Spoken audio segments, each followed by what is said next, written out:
pwede. Lord, ngayong tapos na po ang problema ko kina Soraya, pwede po bang may isa pa akong hilingin sa inyo? Ang totoo po, nahihiya akong hilingin sa inyo to.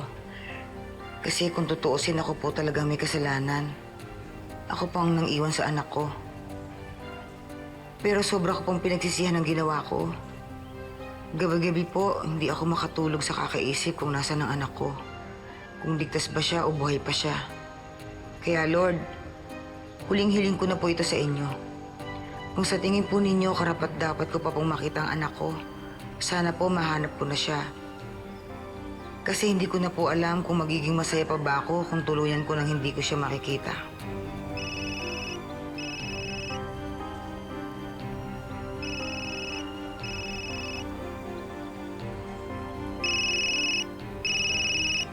Siya yun eh.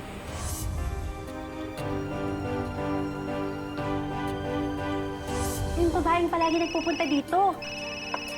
Asan na ba yun? Wala, anak. Yun yung babae kanina. Sige anak, papunta na ako dyan.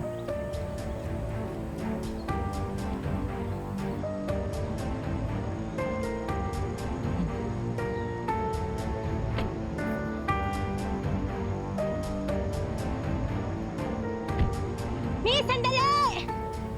Miss! Miss, wag ka muna umalis, Miss! Miss!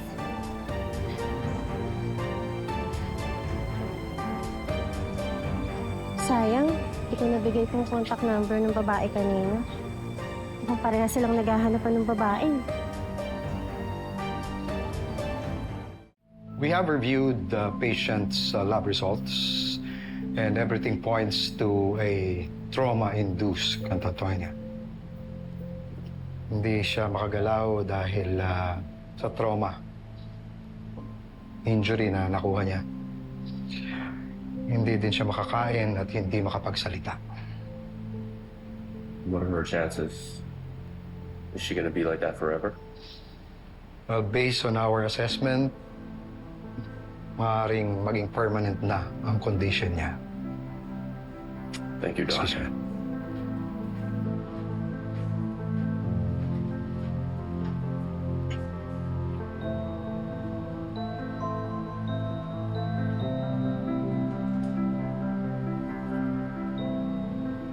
Ano, Soraya?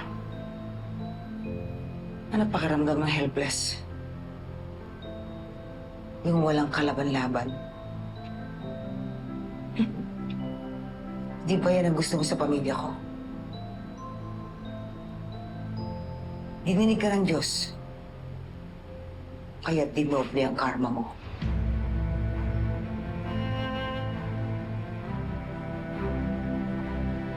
Kahit pa paano, nadidilat mo pa rin yung mata. Para makita mo kung paano ka bumabangon muli. At kung paano kang malulugmok. Sana maisip mo lahat ng kasama na ginawa mo sa amin. Yung mga buhay na kinuha mo. At sana maging doble o triple pang paghihirap na maranasan mo. Dahil kahit pa ulit-ulit ka mamamatay, hindi sapat yun para pagbayaran mo lahat ng mga kasalanan mo.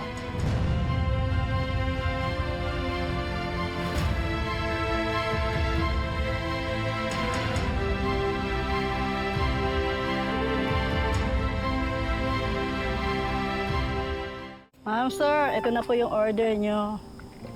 Pag may kailangan po ulit kayo, tawag na lang po kayo sa akin. Salamat.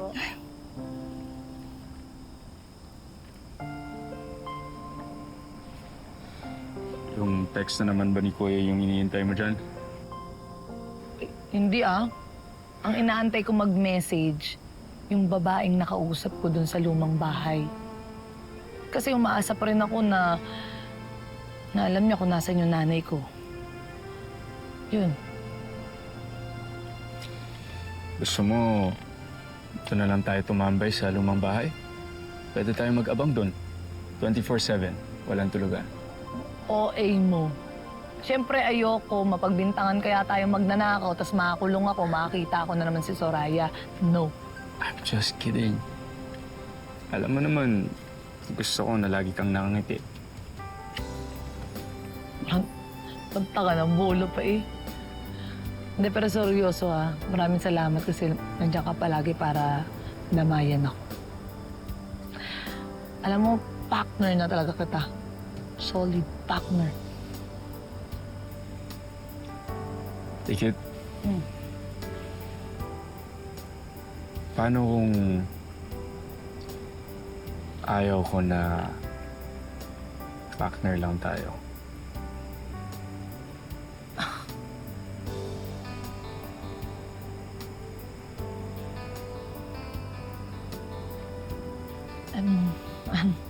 Anong ibig mo sabihin to? Well, since wala nang threat sa buhay mo, at ngayong nakuha niyo na ng tatay mo yung hustisya na pinaglalaban niyo, I think it's time. It's time. Ano yun?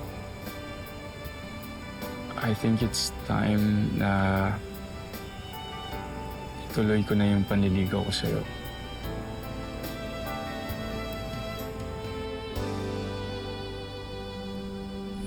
Ayoko mag-assume. Pero malay mo, totoo yung hinala ni Kaloy dati. Na si Miss May, yung hinahanap kong nanay. Kailan ba yung reunion na yan? O sige, pupunta lahat yung mga kabatch natin? O sige, pupunta kami ng mga anak ko. May kadimoy tayong balikbayan. Nakasama raw nila sa Filipino community. Si Mayumi, nanay mo, na nag-confirm daw sa reunion. Reunion? Mamaya, may reunion daw. At pupunta nanay mo si Mayumi.